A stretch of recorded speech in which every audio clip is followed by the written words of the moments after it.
First and foremost, before we proceed with anything in this video, we are going to congratulate the Lions. Actually, we'll be congratulating the Lions for this entire video.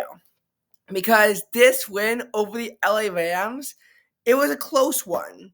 But it means that the Detroit Lions have done something that they haven't been able to do in 30 years. Win a playoff game. They were able to, win a playoff game. It was their first playoff game in 32 years. And there's actually, a lot. It's actually a lot that, happened in this game. Much like Cowboys-Packers, the Lions got the early lead, and the Rams can never take it from them. Unlike the Packers-Cowboys, though, the Rams won the coin toss, but they elected to defer. Usually that's what you do. It gets you more strategic position in this, because you know what to do with the ball, because you know what the result is. Packers-Cowboys, the Packers actually elected to receive first. That's one of the rare scenarios when it's a correct decision, because you never want to be cheering while we play the Cowboys. The Packers got out to a big lead that they never relinquished. And we will briefly be discussing this, mostly as to how it relates to the Lions, because this is actually going to be a huge benefit for Detroit in the next round. Now, in this case, in most categories, the Rams actually were able to outgain the Lions. This was a close game. So you have to be thinking about it in that perspective. You look at the team stats. Neither of them lost any fumbles. Neither of them got any interceptions. They were both penalized about the same in the end. The Lions punted thrice and got sacked thrice. The Rams punted twice and got sacked twice. They both had exactly 55 plays. The time of possession was nearly identical in this game. They both converted the 1 4th down they faced, and their third down efficiency, funnily enough, was both 3 for 9.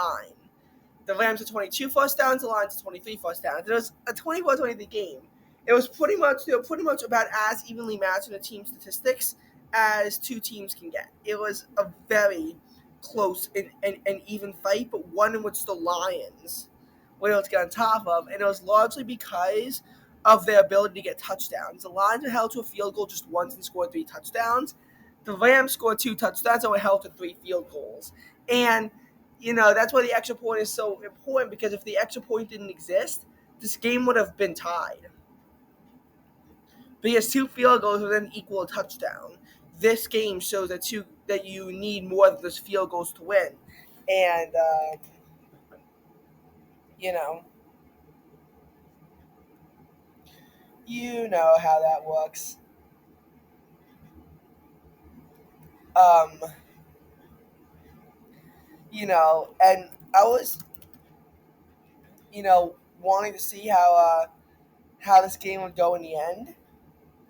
And honestly, there was some mistakes by the Rams in their coaching on this one.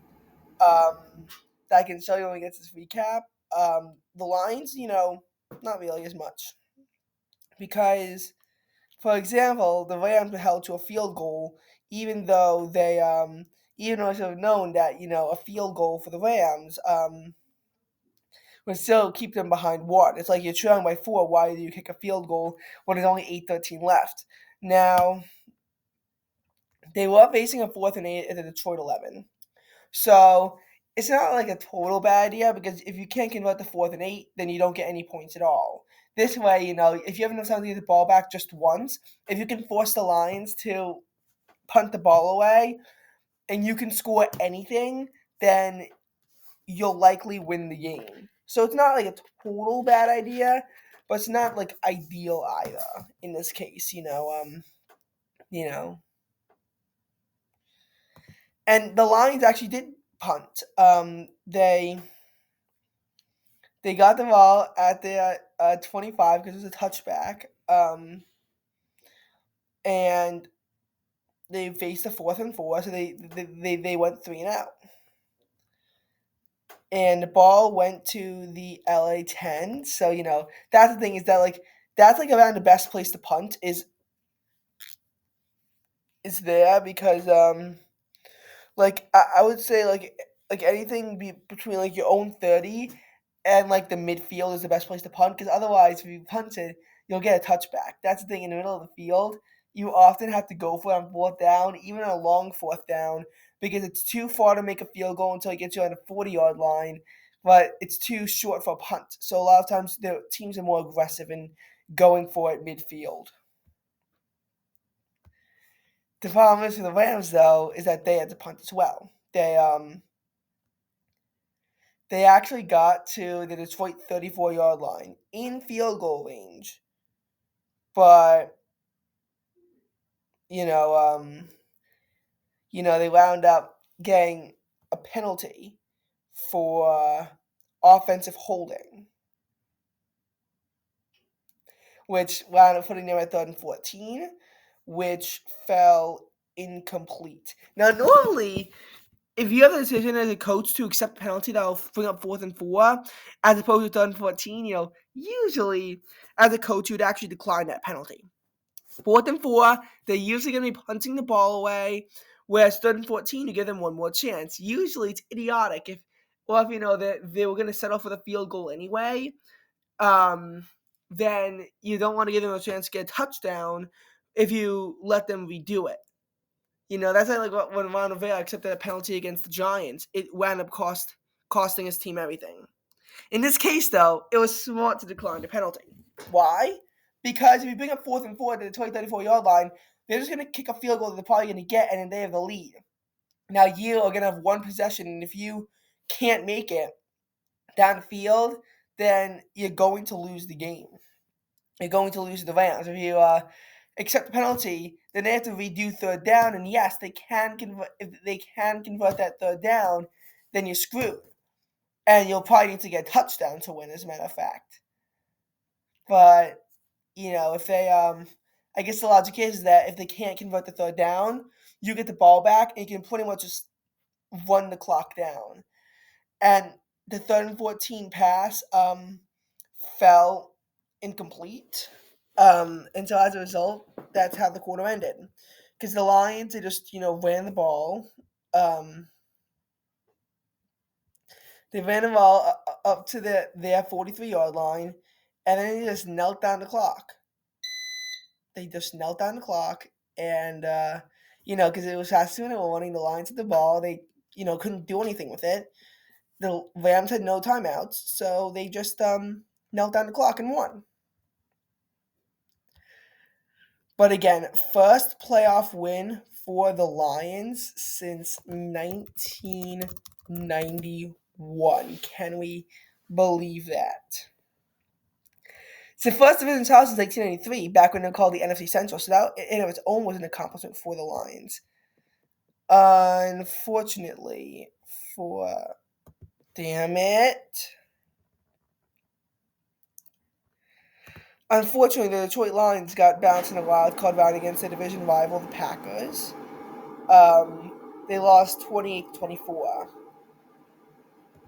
And 1991, they made it all the way to the NFC Championship, but then they lost. This was their last time until 2023 winning a playoff game. And it was only their first in a Super Bowl ever. First since 1957, as a matter of fact.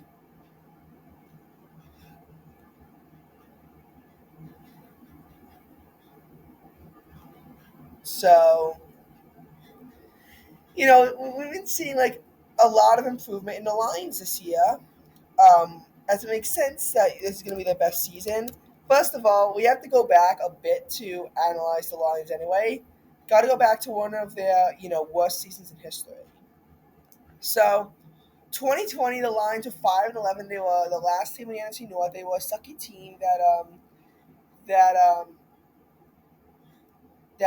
had to fire their head coach Matt Patricia, and they were just a slumpy team for a while. They went 3-12-1 in 2018, for example, and the last time they made the postseason before 2023 was 2016 when they went 9-7.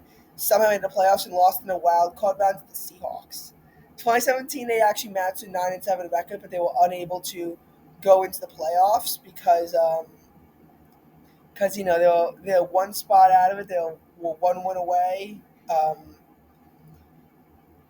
well, maybe not because the Falcons had the superior conference record and strength of victory mark. But you get what I'm saying is that you know they were kind of screwed around this way, and then they just sucked. 2021, the team went 3-13-1, finished last in the NFC North, but they got a big win over the Packers at the end. And again, that's where the Lions would actually win 4 straight over the Packers. In 2022, they would sweep the Packers. Now they swept the Packers in 2017 when Aaron Rodgers was injured because of a game against the Vikings. But they swept the Packers and they swept the Bears. They went 5-1 in the division. Um, they were eliminated from the playoffs because the Seahawks won, but they were still 9-8 and had their first winning record since 2017. In 2023, the Lions, further improved on this. They were 12-5 and they won the NFC North, and now they play in the divisional playoffs. And again, what happens to the Cowboys versus the Packers is absolutely huge. Just a quick recap for Cowboys versus Packers. The Cowboys throttled the Cowboys, and I mean throttled them. For a team that was, so unanimously perfect at home, the Packers jumped out to a 27-0 lead. And you were thinking that the Chargers were able to blow a 27-0 lead, but the Packers are not as bad. Yes, they let the Cowboys catch up, but not before absolutely dismantling them into a 48-16 score. They got a touchdown. Then they had to convert an onside kick, which they failed, but the Packers went 3-0. So they got another touchdown. And they were so close, honestly, to getting another one, but they had a turnover on downs to let the Packers kneel at the clock. Honestly, though, even if it didn't happen, and even if they got a touchdown with like 16 seconds left to make it 48-40, they were not able to get the onside kick, and the Packers could have very easily knelt down the clock. Which is why, again, 40-40, it's a one-score game, but this is a two-score game. It was not that close. I mean, Packers had a 48-16 lead. They could have very easily have dropped a 50-burger on the Cowboys. And, the Cowboys even had more yards than them. But you just got to look at it, the scoring some way again. And, you see, there was a pick six. And there's another one that was very close to being a pick six.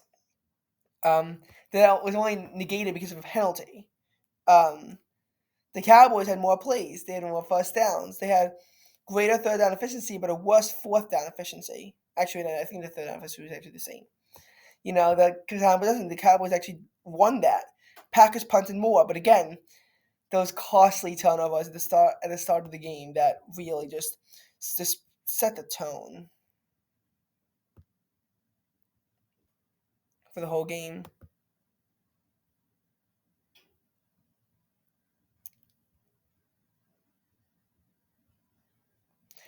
And now the Packers have more playoff wins at AT&T Stadium than the Cowboys.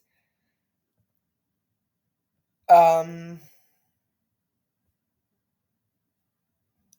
you just see the Cowboys are no longer undefeated. You look at the Cowboys at home, and they were playing at home. The Cowboys were undefeated at home. The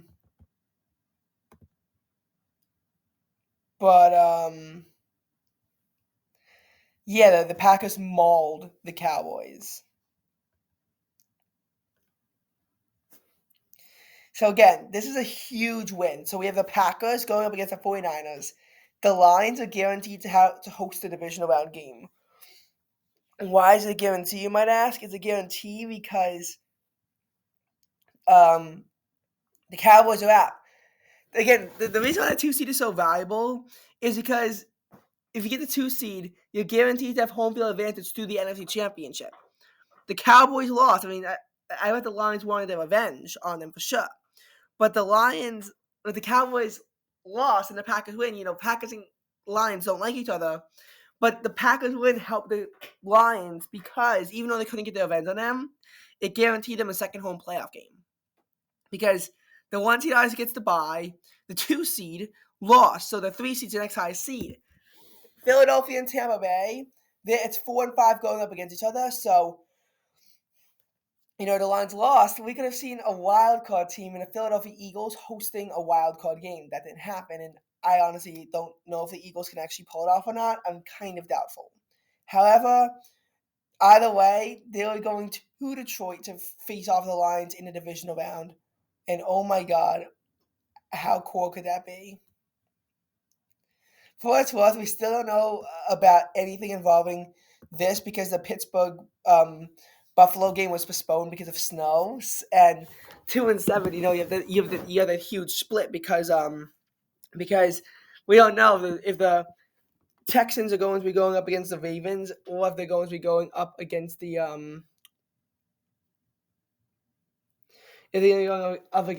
Chiefs. Whereas for the Chiefs, we don't know. They might get to host a playoff game if the Bills lose. If the Bills win, they got to travel to Buffalo. I would say just based on Mahomes' luck, Bills are probably going to lose, but Bills are a better team than the Steelers, and that's kind of a bit superstitious just to think that way. So that's my thoughts on it.